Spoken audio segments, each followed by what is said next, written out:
Hi everyone, I'm Suma and I'm here with Adyashanti. He's a spiritual teacher devoted to serving the awakening of all beings. He has written several books and he's founder of Open Gate Sangha and he lives in Northern California. Hi Adya. Hi, Suma. Nice to see you again. Good to see you and thank you so much for your time and being open to do this interview. Yeah, I'm happy to. For viewers who may be new to your work, can you first give us a gist of your teachings? I laugh because it's not as simple as it may seem. I'll try to give a really quick one, though. Really, I come from the Zen background, and I studied with a Zen teacher who asked me to teach. And so I don't teach per se Zen or Buddhism, although those teachings work their way into what I do. Really, it's a teaching around awakening, I guess is the most succinct way of putting it, around what it is to awaken to our true nature. Sometimes it's called enlightenment. That's a kind of an intimidating word for a lot of people, but in a nutshell, that's really what the teaching is focused on, is that direct experience, I guess you could say, of the truth of our being. Yeah. And when you were new to this path and when you had your initial awakening experiences, did you ever go through a phase of doubts or questioning whether those experiences were real? No, I never questioned whether the experience was real. It was kind of the nature I really couldn't question it, you know? I didn't even tell anybody about it for months and months. I didn't even tell my own teacher about it for probably 6 months, mostly because it almost didn't even occur to me. It just was kind of self-confirming, I guess you'd say. So yeah, I never had a moment where I doubted whether it was real or not, which is really good because sometimes people do, you know. And one question I had about non-dualism is that how do we know for sure that um, it's not yet another idea created by mind? Yeah, that's a good question, Soma. I guess the quickest way I can put that is, of course, there's a whole variety, almost an infinite variety of kind of spiritual experiences, as well as all the other ordinary experiences of life. But what distinguishes awakening from the vast array of spiritual experiences is, say, when we have a spiritual experience, it can be very transformative. It can be, seem to be a really important moment in our lives. But essentially, once the experience sort of wears away, we're basically the same person we before we had the experience. Somewhat changed. Maybe we get some insights. Maybe we experience something that shows us that there's these possibilities that we never really imagined. But awakening, the difference between the spiritual experiences and awakening is any spiritual awakening will always involve a sort of very fundamental shift in our identity of who we experience ourselves to be, right? So that's really that's why I think it's called awakening, is because it kind of actually really does feel kind of like waking up from a persistent sort of lifelong dream, which is called me. And that perspective, let's say, shifting to, well, it depends what it shifts to. It can shift to different things. We can experience ourselves to be pure awareness. We can experience ourselves to be the sort of underlying unity of existence. But needless to say, the spiritual awakening always involves a kind of fundamental shift of identity. That's the difference between awakening and all the other kinds of spiritual experiences. And does the witnessing still continue after awakening? Is there still a perspective? Depends what you mean by witnessing. I mean, are there still like opinions after an awakening? Is there still a story going on in a person? Well, there's you can still have opinions. I mean, in one sense, like you need to have some orienting principle, right? Um, that I think the difference is that sure you can have opinions, you can have points of view. Everybody does. My experience, anyway, was with awakening. We don't feel them to be sort of fundamental or final or sort of absolutely true, right? And so that means that whatever opinion we might hold or point of view we have is really kind of seen as transparent. It's there because it's relevant to a given moment or a given situation. But behind that, um, the opinion we see, it's just an opinion or it's just a point of view, right? So we may need it to function in various situations, but we don't take it as fundamentally real, right? I think that's probably the clearest way to put it. There's a lot of misunderstanding about this kind of stuff. I'm sure you've noticed, like you'll never, ever, ever have a point of view. Well, even to say you never, never, never are going to have a point of view, that's already a point of view, right? So as soon as we open our mouth and say anything, we are assuming a certain point of view. And in that point of view are probably going to be certain preferences, which are quite natural. From the egocentric point of view, we tend to feel like whatever our point of view is, whatever our opinion is, whatever our belief is sort of that it's actually final or absolute. This is why, from the egocentric point of view, when someone challenges your belief system or your opinion or the point of view, egos get a little upset by that, right? Because it feels threatening. And so my experience is that, when we kind of get out of that egocentric point of view, that's what the ego is in a certain sense, it's a point of view. But things get a lot more fluid and easy because nothing's taken as sort of absolute or final. It's just you assume whatever point of view the moment seems to call for, I guess you might say. So it's more like you're not holding on to that point of view. It's just what is happening. Yeah. Now that's my experience, right? It doesn't mean it's everybody's experience. I've certainly met plenty of people who I don't know if they have or they haven't, but they would claim to have awakening, but and they sure can make very fixed points of view out of it. So I suppose our minds can make a point of view out of anything, including not having a point of view. But in my experience, yeah, whatever the point of view is really only relevant to the moment, and there's no really investment in it beyond that, because it's a purely functional thing, right? I never view any particular point of view or belief system or opinion as, like I said, as final or absolute.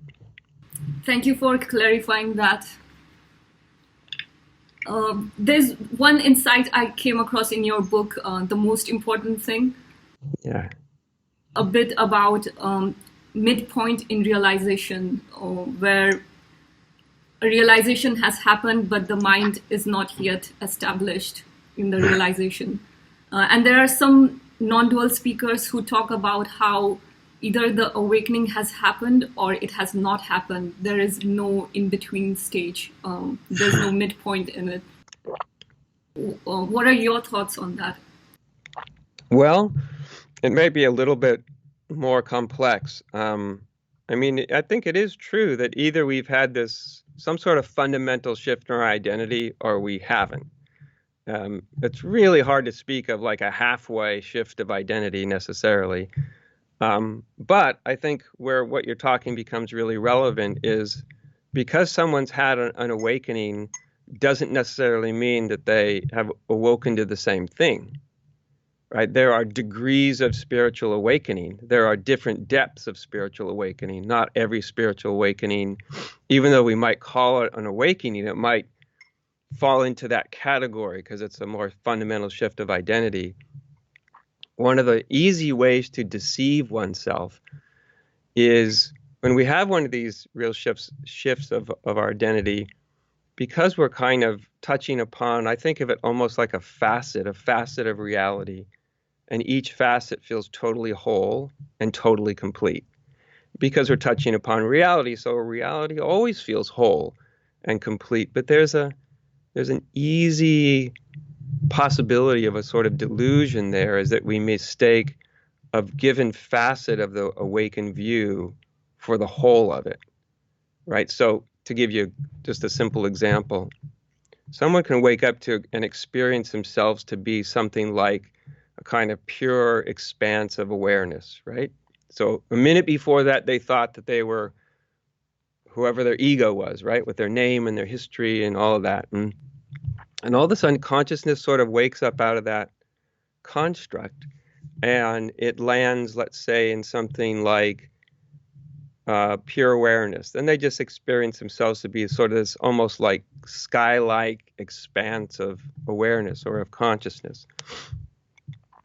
But that's still dualistic, because then you have you as pure awareness as opposed to everything else, right? The whole world of form, including your own human form and your own human life and all that. So in one sense, it's awakening, but it's certainly not a full awakening, right? A deeper awakening would be where our mind isn't holding on to even that position, because that's a kind of position, and that position sort of collapses, and then we might experience ourselves to be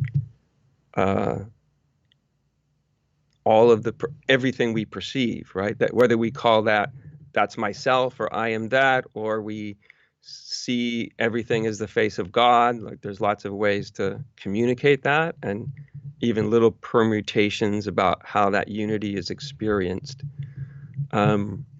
So right there's sort of two varieties, I guess you'd say, two versions of awakening. So, but it's a persistent danger of any time we touch upon one of these facets of reality, they always feel totally whole and totally complete.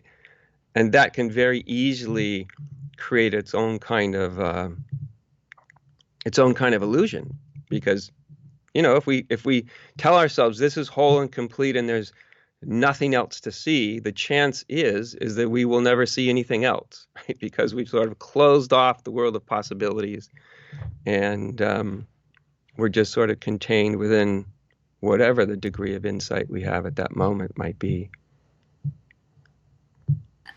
So it's kind of like different for different people.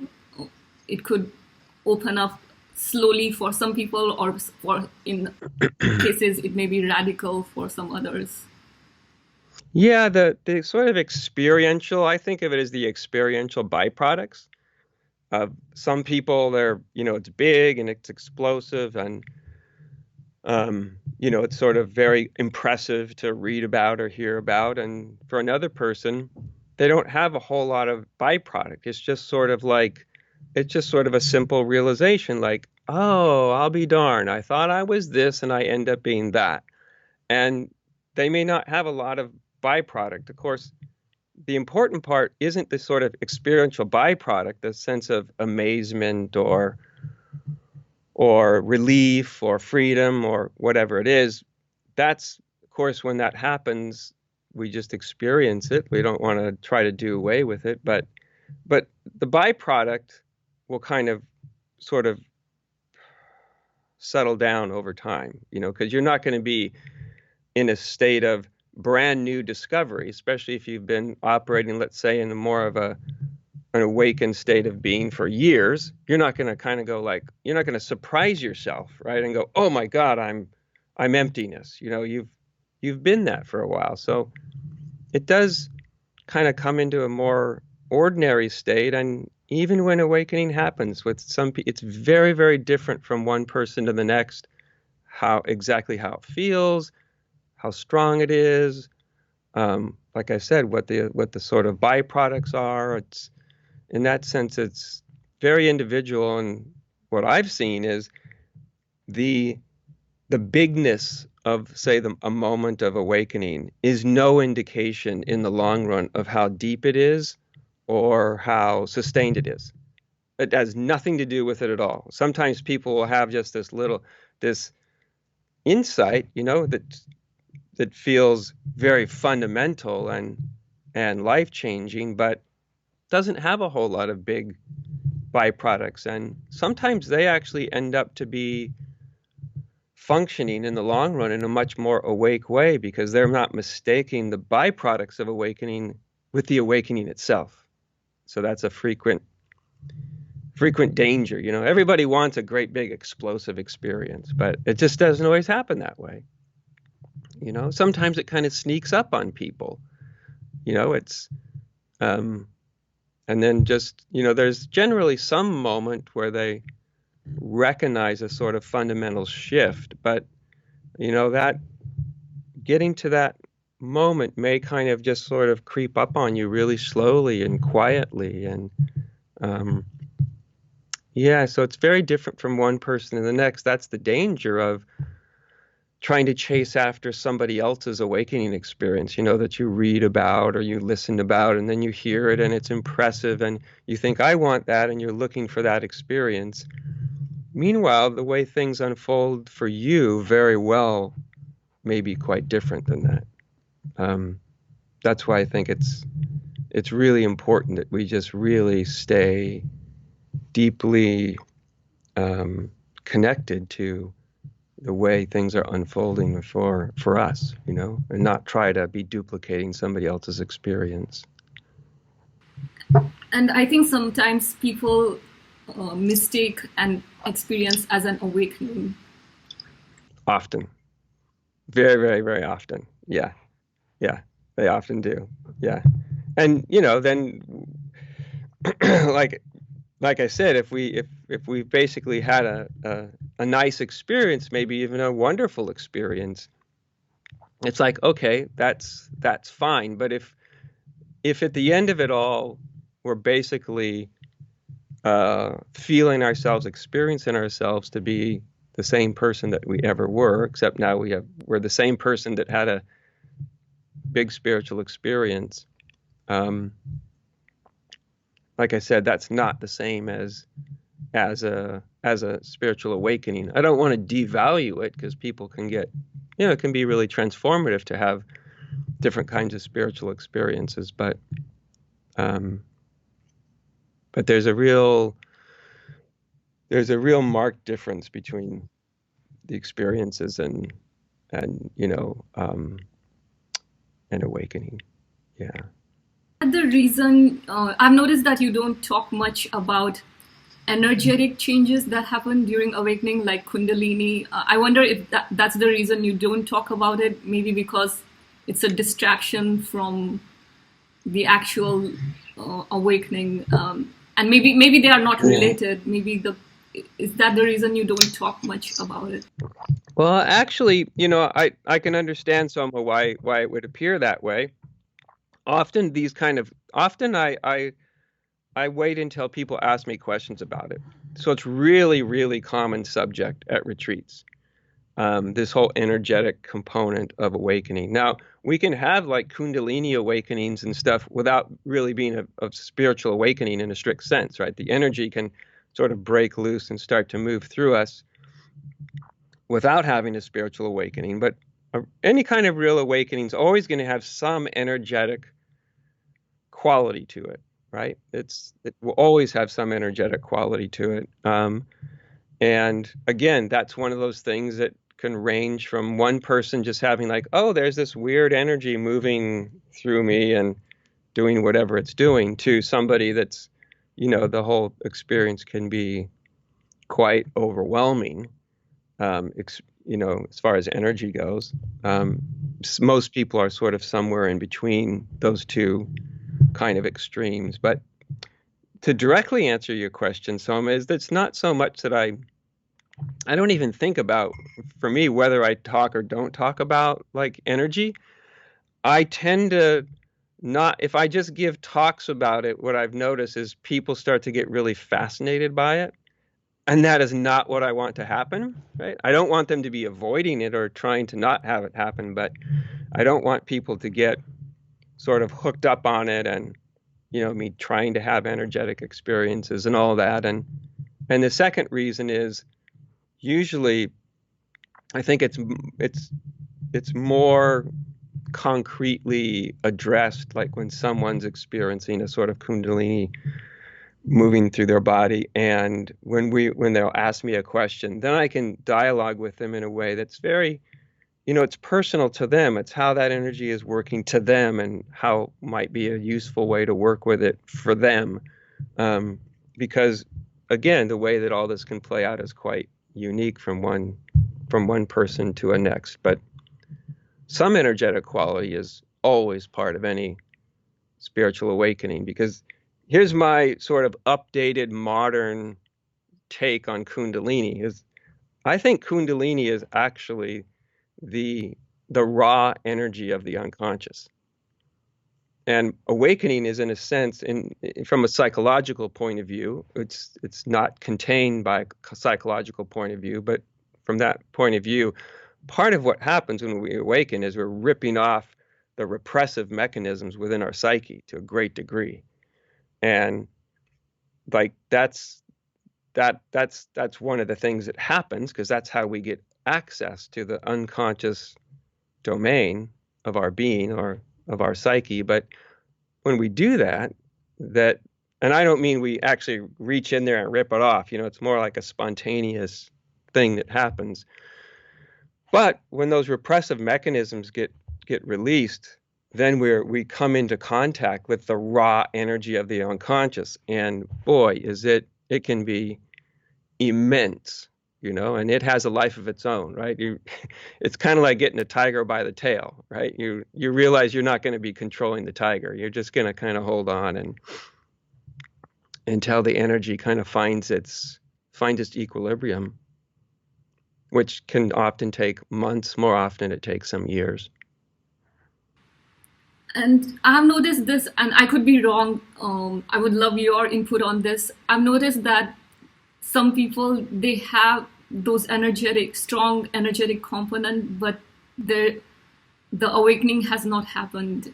Yeah, that can happen. That can happen doing any spiritual practice, I can suppose. It can happen, especially if you go through really difficult things in life, traumatic events, all sorts of things can trigger the Kundalini into, anything that kind of opens those unconscious doors that are kind of repressing the energy.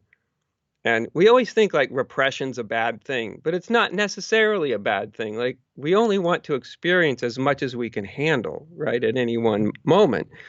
And there's something within us that kind of knows that and understands that. So yeah, we can have these kind of energetic, which is a kind of energetic awakening at any time. I meet people all the time that have practiced various forms of Kundalini yoga, and then they awaken the Kundalini, and they don't know what to do. And they come to me like, it sounded all very interesting, to awaken my Kundalini, right up to the point that it actually awoken. And then for some people, it can really feel like, they got a tiger by the tail, and they don't know quite what to do with it. Because it can be a really, really, really powerful thing. It's one of the reasons that I don't approach it like as a path, in essence, because you can do things that help awaken the Kundalini up, but a lot of times when you're doing that, we're not really respecting what the individual's ready for. You can go in there and do all sorts of fancy breathing exercises, and maybe you wake the Kundalini up, but that doesn't necessarily mean that you are ready for it to be awoken. Because, anybody that's listening to this that's had the experience of this kind of energy really open up within them, they know it's unlike every other kind of energetic or emotional or psychological experience. It's of a whole different category, and And yet it's a very intimate part of spirituality because, diving into the unknown is going to open up those repressive mechanisms way down in the unconscious of the psyche. And, and not only energy will come up, but one of the other things that people get very surprised with, and this can happen, of course, before spiritual awakening, but often one of the surprising things is at some point after people having some big spiritual shift, afterwards could mean days, weeks, months, or a few years, they'll often have some really deep karmic material kind of that comes up about the time you think it's never going to come up, like, that you've transcended it all or you've dealt with it all. It's not at all uncommon for at some point, it's like the deep stuff at the very bottom of your unconscious gets sort of, metaphorically, like something scraping the walls of your unconscious, and then whatever's sort of, not been dealt with, right? Or traumatic or whatever will come into consciousness. And of course, that can happen at any time. That's pretty standard psychological stuff, but it can really catch people off guard that have had some awakening, because you can kind of fool yourself into thinking you're beyond all that. And then all of a sudden, you have this immense piece of karma that you're trying to help process through your system. It's like a very deep cleansing process. Yeah. Yes, that's the positive way to talk about it. Yeah. And it's true. It is a very deep cleansing process, and it's, for some people that's really pretty light. It's not very big deal. It can even be kind of pleasant, and for other people, it's like being on a roller coaster for a while. Again, most people are somewhere in between, but yeah, this sort of natural purification process will happen, because it needs to, like, we can be a complete, I guess you could say, psychological mess and still wake up, right? We can have those experiences. Anybody can have an experience of awakening, but to really kind of live it, to kind of really embody it, and embody is much more concretely real than people think of when they think embodiment. They think of it as almost like some metaphor, but it's very, very visceral, very concrete in ways. But in order to really embody that awakened view, like we've got to have a lot of our own psychological stuff gets cleared out to make way for it, right? To make space within our humanity. And that's sort of could I say, you might say it's the second phase of awakening. One is you transcend everything. You transcend all of your humanness and your hang-ups and your conditioning. And it's like consciousness just sort of wakes up from all that. But at some point, it's like you'll come back to meet everything you transcended, right? Because we've transcended, it does not mean that it's not there. Right? It just means it's temporarily not within our view or within our experience. But at some point, it sort of naturally happens. It's like we wake up and out, and then we kind of come back down and in, and that energy of the awakened consciousness puts a lot of pressure on anything that is not congruent with it, right? And so that's kind of a purification process. So it's interesting, you can go through the purification process beforehand, or you can go through it afterwards, but you don't really get out of it. I'm glad you brought that up, because when I was new in this, in learning about this, there were so many ideas about awakening in the spiritual circle, that a person who is awakened is peaceful or loving, and they can meditate well. but I think that it's actually freedom from all those labels. It's freedom from not pressurizing yourself to be peaceful or loving. Yeah. And it seems like it's like you can be free from that and still be like a psychological mess. And someone could be really like psychologically refined and they may still not be free. Yes, absolutely. Right. Exactly so. And it's interesting that in spiritual circles those two things are mixed, and it's confusing sometimes because at the beginning I used to think that those qualities are like it's that is awakening. Yeah. Yeah, there's a lot of confusion about it, because awakening is a sort of a particular, what can I think of it? Almost like a spectrum of being or a spectrum of consciousness. And so someone has an awakening. It doesn't mean that they all of a sudden become great at being in a relationship. Like you can be awake and still be a disaster in a relationship. Doesn't mean that doesn't mean that you have great social skills. Doesn't even necessarily mean that you're psychologically put together, because the awakened consciousness and sort of our conditioned consciousness, although they're not separate, they interrelate, but they're also distinct. So you can be really functional in one and really dysfunctional in the other. That's why I think a sort of more mature, I guess is the best way to say, spirituality will not just have a single focus on awakening, as if awakening makes a human being functional in all these aspects. It makes him functional in the awakened aspect, but there's a lot more to a human being than that. And I think the benefit is that with some kind of awakening, it makes it, if it all goes right, you're kind of easy about your humanity, right? You're easy with it. You're not in conflict with it all the time, which is a really nice thing, to be easy with your humanity. It sounds like a small thing, but it's a pretty big thing, actually. One question I had for you is, some non-dual speakers, they talk about how the idea of spiritual teaching in itself is dualistic, because it's kind of like saying that the person is not already awakened. What are your thoughts on that? Of course it is. Who cares? Like you said, some spiritual teachers say that teaching is dualistic. Yeah, but that's a dualistic teaching right there. You see, so someone who says that, they're not out of the dualistic teaching thing.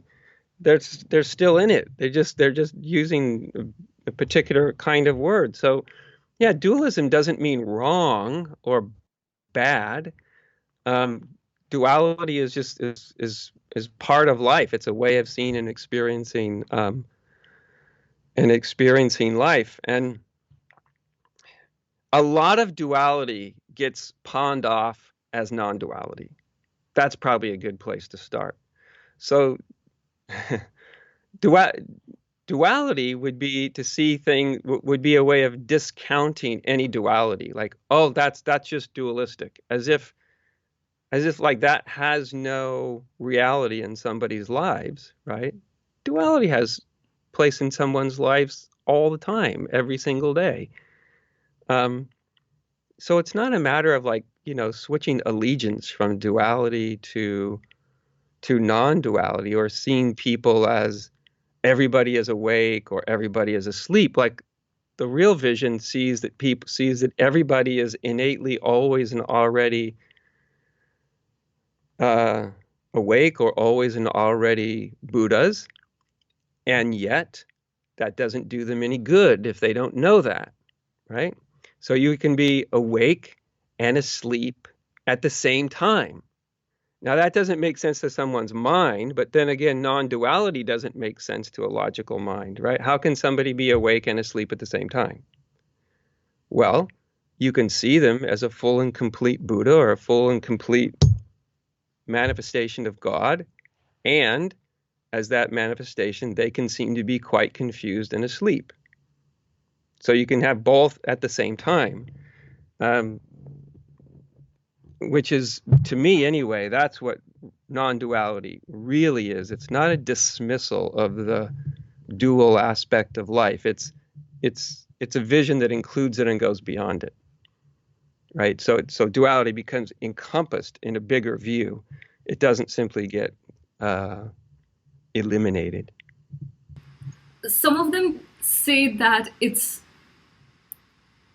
not possible to give a practice to someone, or like someone could do a practice of a certain teaching and still not have an awakening in their lifetime. Sure, they could. Someone could do all the spiritual practices, do them with total dedication, and they may never awaken. That's true. But it just so happens that about 95% of the people that awaken were involved in a spiritual practice or a spiritual discipline that I meet. Probably 95% is at least 95%. I met people that didn't do any practice, but 90%, 95% did. And the people that do, their awakening tends to sort of stick and land in a deeper way.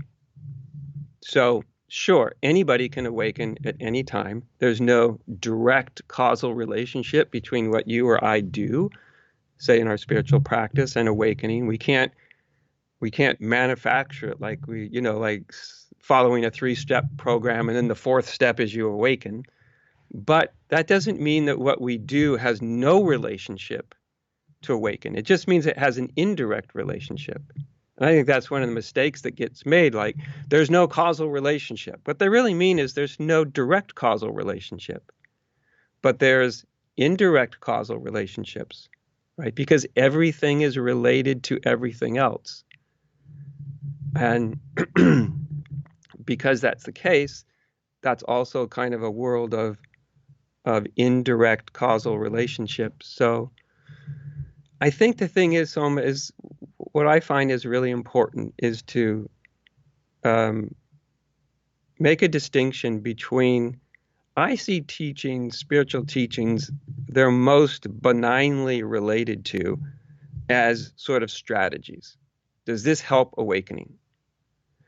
But what we keep mistaking is we keep mistaking the teaching, which is essentially a strategy in its best sense, for a statement of the absolute truth, right? And that's really easy to do when you're teaching, because you're teaching a lot, you're talking a lot, and you can start to think that what you're saying is actually the absolute truth, right? When it's actually not. At best, it's maybe a useful strategy. So with one person, you might say, like, yeah, you don't have to do anything to wake up.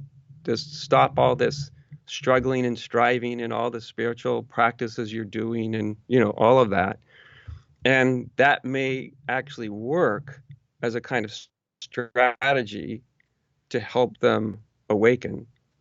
But somebody else that's lazy, let's say, they've heard there's nothing they can do and there's nowhere they can go. And so they're just cracking a beer, sitting on the couch, waiting for something to happen. That person, I would say, okay, you're probably going to be sitting on that couch 50 years from now with a bad alcohol problem and totally unawake. So you might want to get up and actually, contribute, actually put yourself out and do something. So yeah, I think it's, number one, it's individual. And the way I relate to any spiritual teaching is it useful? Not, is it absolutely true? Because no teaching's going to be absolutely true, because you can't put the truth of anything into an idea, even a whole host of really complicated ideas, right? Then if we have strategies, then we don't have to really sit around wondering, okay, which is the truth, which is not the truth, what's real, what's not real. We start to relate to it as a sense of, is this teaching helpful to me? Is it useful?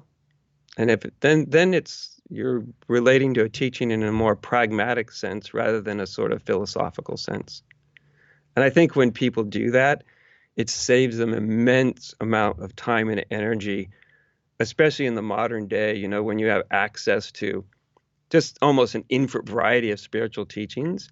And a lot of people are walking around trying to put them all together in their mind, you know, like, well, this guy says this, and this woman says this, and this teacher says that, and that tradition says that, and they all seem to contradict each other. Now, which one's true, right? Or if I could just put all the pieces together in my mind like a jigsaw puzzle, I'm sure it would make sense. That's really common nowadays because we have so much access to teaching. But again, I think when we look at the teachings more as strategies, useful strategies that help us awaken, then we don't have to waste a lot of time trying to put all the theological puzzle pieces together, you know, unless we just like theology. And sometimes people can get locked into that for years. For lifetime. Yeah. Yeah. And some of those teachings are really complicated. It's crazy, like how it can keep you trapped in for a long time. Yeah. Yeah. I mean, at the end of the day, what you and I and everybody has, we have our own lived experience, and we have whatever our deep sort of spiritual question or issue is. That's what we have, right? We have whatever we are, and we have the particular way that our yearning is forming itself in us. And I say that because a lot of times it's easy to get away from that the more you get exposed to spiritual teachings, and you sort of forget the way that spiritual impulse is operating in you in its own very, very unique way. And you start to try to conform to the way what you hear in all the spiritual teachings, where, as I see it, the spiritual teachings when they're related to in the most useful way are related in a sense of like, how does this teaching help me with the particular way that my own yearning is being experienced, right? So it all has to come back to the person, to the individual, rather than the individual trying to conform themselves to, you know, some big complicated teaching. Yeah. And how do you? What's your advice on how can a person tell, especially if they are new, if a spiritual teacher is awakened or not? Because sometimes I've noticed like a teacher may genuinely believe that they are awakened, but they are not. Well, the thing is, you can't tell. Especially if we haven't had an awakening ourselves. On what basis are we really gonna judge? So I think trying to sit around, you know, wondering, okay, is this person really awake or not awake? I mean, one can do that, but I think the deeper issue is this person or their teaching, is it useful to me? Because that's the important thing, right? Is this useful? What state they're in, it's like, who cares what state they're in, as long as what they're talking about or writing about seems relevant to you where you are and useful to you and where you are, right? The awakening part, like the only way we can understand awakening is to awaken. There's no other way. There's literally no other way. It's kind of like if you or let's say I had never tasted the taste of a peach, right? There's no way that I could evaluate and decide what the true taste of a peach is like by watching other people eat peaches, right? There's just no way I could know, like, are they having the real experience, the authentic experience of a peach? Like, how would I know? Maybe I'll convince myself because they're very, very eloquent or they talk about it in an impressive way. But the only way I'll ever really know is I've got to eat the damn peach myself. And at the moment I do, I go, oh, that's what it tastes like. That's the experience. Oh, okay. Then you might be in a bit better position to, you know what I mean, to sort of evaluate where somebody's coming from.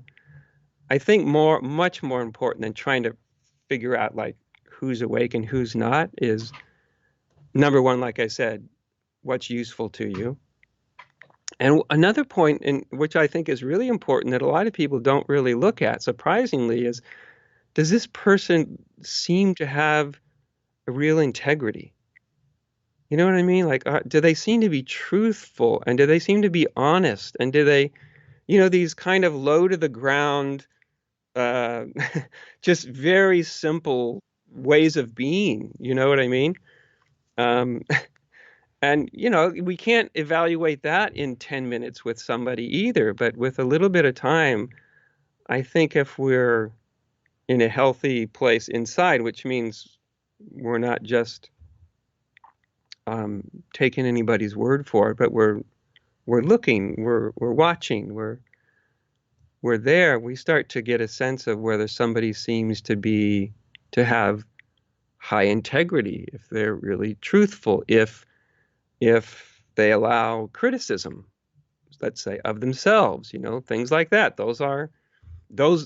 If they do all those things, that isn't necessarily a guarantee of enlightenment or awakening, that's for sure, because you can have all those qualities without any awakening. But it's going to tell you whether the person is awakened or not, whether they are worth spending any time with, right? If someone's not really trustworthy or they're not really honest, I mean, you don't want to be with them whether they're awakened or not. I wouldn't think, right? So, and that's the beauty of it. Like, we want to know, we got to go and find out for ourselves. Right? We got to find out what all this stuff is, what these words like awakening, enlightenment actually mean. And the only way to find that out is to experience it for ourselves in the same way that no number of books or teachers about what it tastes like to eat a peach is going to give us the feeling of sweetness in our mouth. As soon as you bite into a peach, at that instant, right? There's no theology around it, no philosophy. It's a direct experience. All of a sudden you go, oh, that's what a peach tastes like. Now how could I communicate that to somebody, right? Well, the most thing you can do is say, here, have a peach yourself, right? Then we don't need to have a big theology about the various merits and tastes of peaches. But what if someone who is like really intellectually refined in this knowledge and they really understand all the details of it, they have read lots of books, and they also genuinely believe in that knowledge? Yeah. What's the difference between that and the real awakening? The difference because reality and bullshit. How's that? Is that clear enough? But what if you may not be able to, someone may sound really good, let's say, right? It may sound really good. But what if they hypnotize themselves thinking that is their reality, and they embody that at a certain level? How is that different from the awakening? Well, how is it different in the sense that one person's actually awake and the other one knows how to talk a good game about it? But they really believe in that. They are not like... Yeah. No, I know. Even if they believe in it, okay, that just means they're deluded. They're not.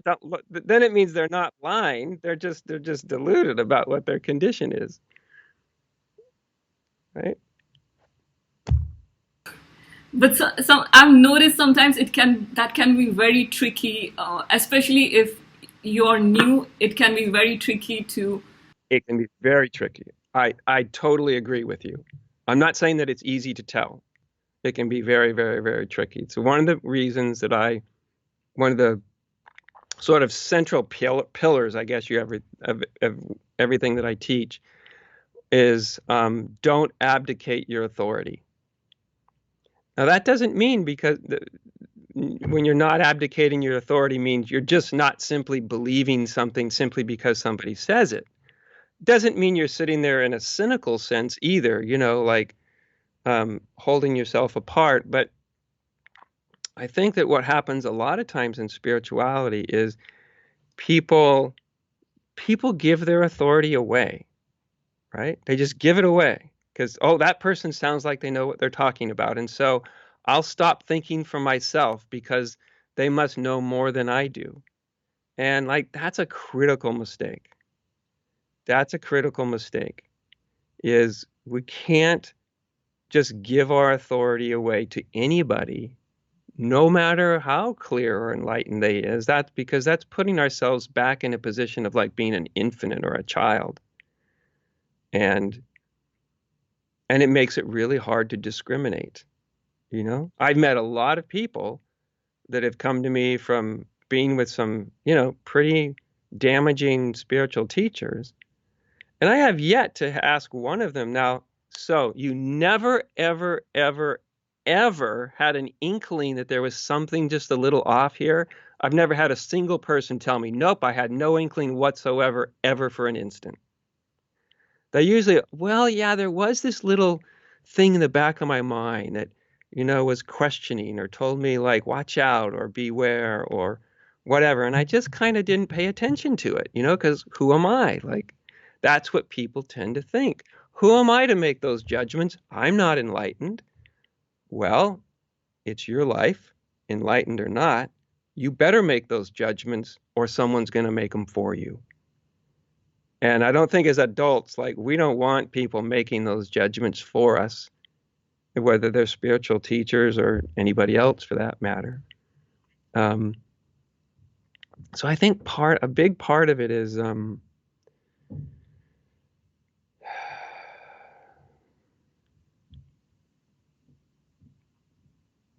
I think if we're not caught up in the whole hype around spirituality, that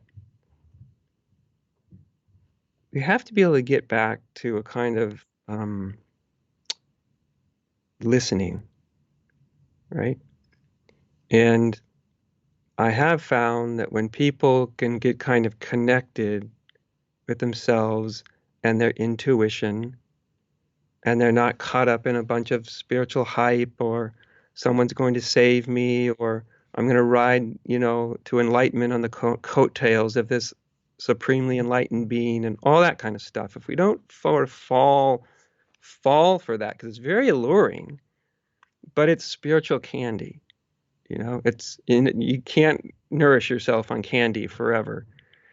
But if we're not involved in all that, then we at least in some manner are still here, connected with ourselves and connected with our sort of intuition.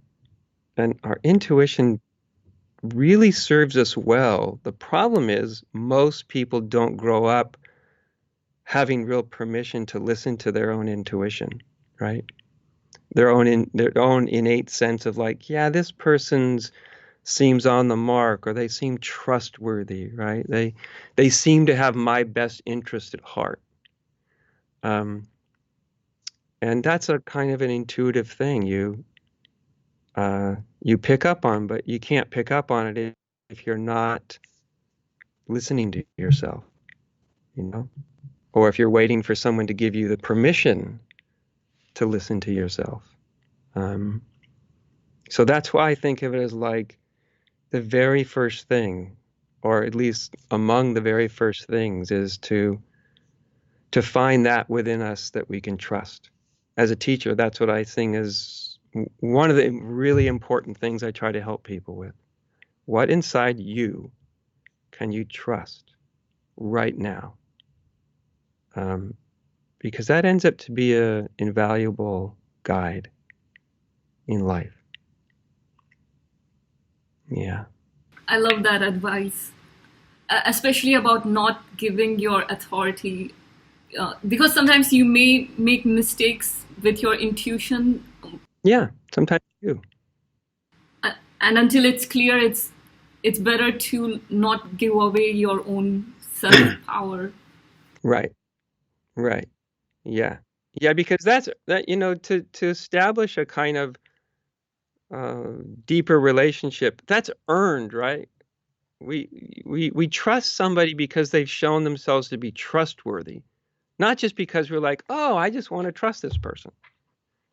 I mean, real trust between human beings, it's something earned and it happens over time. And that's why, I think, of course, spirituality has so much sort of what I call magical thinking in it, because I understand why too, because human beings, we can be so desperate to feel good or better or free or whatever we want to feel. And there can often be a sort of desperation around that where we're willing to risk, you know, um, not taking the time to see if someone's trustworthy, if they have your own interest at at heart, and this is all part of not giving your own authority away. Um, it's I think in spirituality from day one, like we need to be. I'm not sure what the right word is, but like we have to go to that place where we're grown up, right? Where we're mature, where we're grown up, where we don't because often in spirituality people go into this very young place very quickly, right? They walk in the door and they revert to children. And sometimes are encouraged to do so, right? And but that's not healthy. Like if that's not a coherent path to awakening either. It's like we can't afford to revert back to children. It's much better if we, like for instance, the average person, let's say they go to college, right? And they go to a university. And they don't go to their university teacher and just fawn all over them and fall on the floor and kiss their feet, thinking their math teacher can save them from every bit of suffering in their life, right? There's like, okay, this guy or woman is here to help me learn math, right? And I know that spiritual teachers, we're cutting to a deeper place inside of people.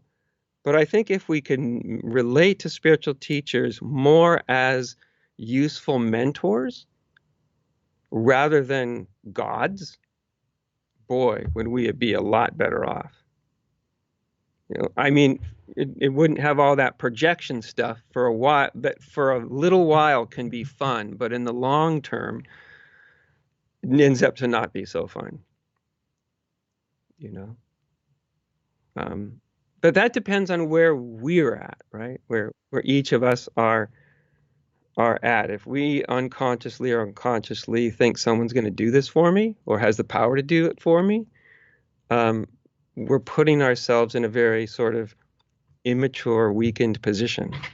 But if we know, like, no, nobody's can do this for me. Hell, if somebody could do this for me, they would have already done it. Right? If I could do it for somebody, I'd just do it. Tap them on the forehead, they wake up, thanks, next. Like, but it doesn't actually happen that way. So,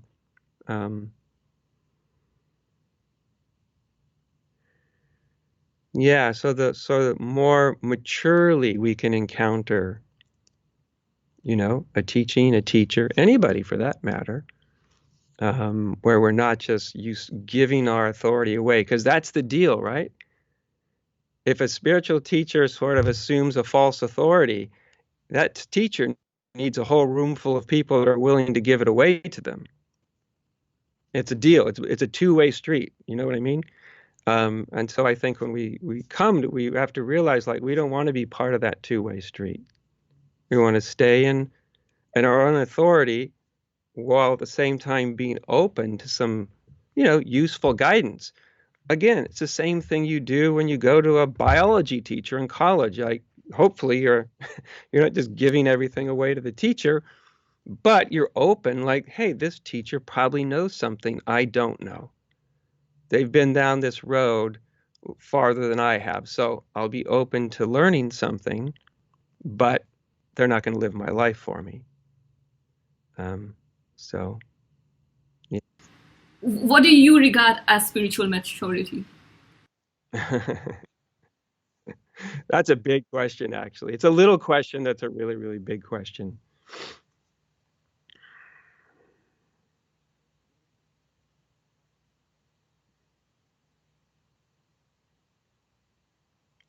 So when I think of spiritual maturity, that's a bit different than sort of ego maturity. It can include that, but it's spiritual when our sort of spiritual vision, in a way, is mature, when it's deep, right?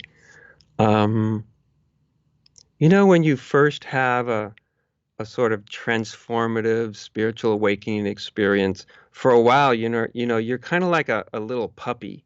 You know what I mean? It's like you're like, and you're very excited, and you want to tell everybody about it, and it's this new, shiny, wonderful way of being. And then if everything goes right, if everything goes well, at some point, maybe 10 years down the road, you just start to sort of settle with it all. And instead of feeling like a little puppy that's got a new bone, it's almost like you kind of feel like the old dog laying on the porch, not getting too revved up about everything. And I think also the sort of, when I say vision, I mean the ability to see that the greatest truth, the greatest reality, is fully present in the most ordinary, even mundane aspects of everyday life. When someone starts to really see that and experience that and get really familiar with it, that's usually what I see as a real indication of spiritual maturity, right? An ability to see the divine in what we usually think of as the very ordinary, mundane aspects of life. We don't have to be spiritually entertained anymore, even by our own realization. And that's a nice thing. You kind of settle with it all. So to me, that's what spiritual maturity is, something kind of like that. Thank you so much, Adya. I so enjoyed this conversation. I feel like it really helped me. Well, that's wonderful, Sum. I'm glad we covered a lot of ground in a relatively little bit of time. So that was really nice. I'm glad we got a chance to chat together. I really enjoyed it. And I also quickly want to thank the viewers. And if they want to find out more about you, they can go to adyashanti.org. Yes, that would be it. Last I checked. Yeah. Thank you. Thank you. All right.